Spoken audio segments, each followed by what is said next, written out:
Pernah nggak sih Anda harus kerja bareng sama orang yang rasanya, aduh, mustahil banget diajak kompromi? Entah itu di kantor, di lingkungan rumah, atau bahkan di dalam keluarga sendiri. Nah, kali ini kita akan coba bedah ide-ide keren dari bukunya Adam Cahan, Collaborating with the Enemy, buat cari tahu gimana caranya keluar dari situasi buntu semacam itu. Nah, ini dia nih, inti dari semua masalahnya kan. Kita sering banget mikir, ya mana mungkin bisa kerja sama kalau dari awal aja udah nggak setuju, nggak suka atau bahkan nggak percaya sama orangnya. Tapi, gimana kalau ternyata ada cara untuk melewati semua kebuntuan itu? Yuk, kita gali lebih dalam. Oke, pertama-tama kita harus sadar dulu nih ada satu jebakan pikiran yang sering banget bikin kerjasama jadi super sulit.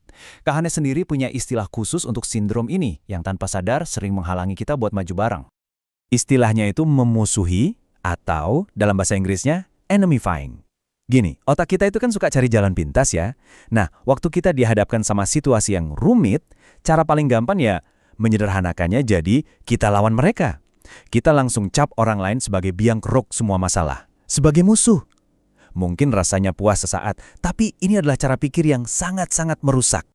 Dan jangan salah loh, ini bisa terjadi ke siapa saja, bahkan ke seorang ahli kolaborasi kayak Adam Kahane sendiri.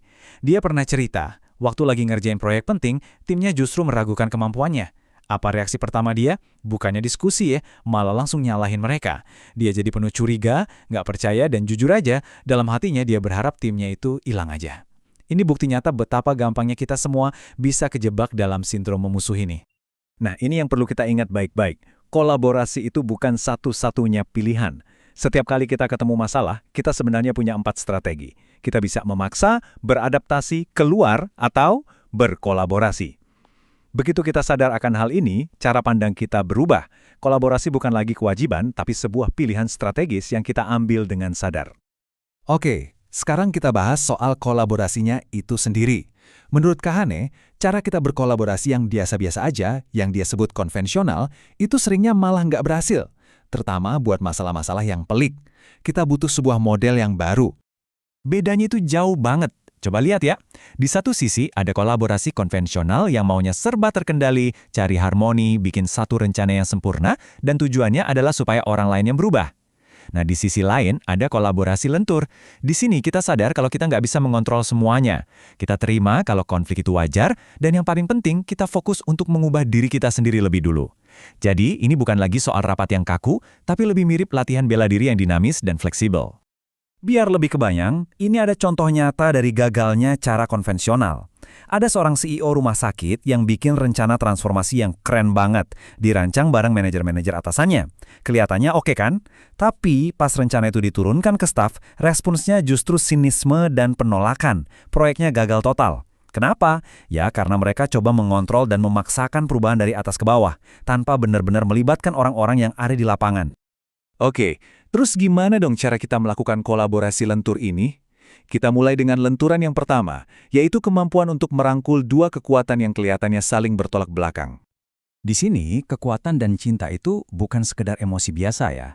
Kekuatan itu adalah dorongan dalam diri kita untuk maju, untuk memperjuangkan apa yang penting buat kita. Ini soal menegaskan posisi kita. Sementara cinta adalah dorongan untuk terhubung, untuk bersatu dengan orang lain, untuk mencari kesamaan. Ini soal berinteraksi.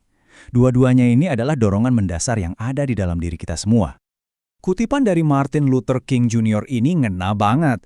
Kalau kita cuma pakai kekuatan doang, kita bisa jadi semena-mena. Tapi sebaliknya, kalau kita cuma ngandelin cinta doang, kita malah jadi lemah dan gampang dimanfaatin.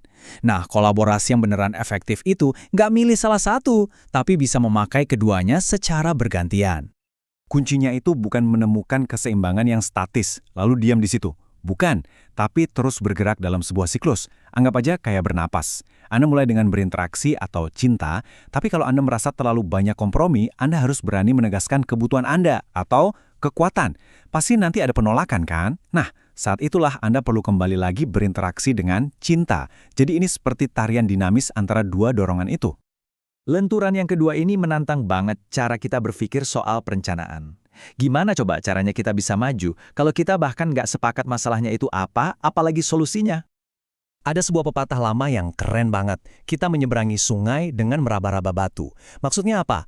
Artinya, waktu kita menghadapi masalah yang rumit, kita itu nggak bisa lihat seluruh jalannya di depan mata.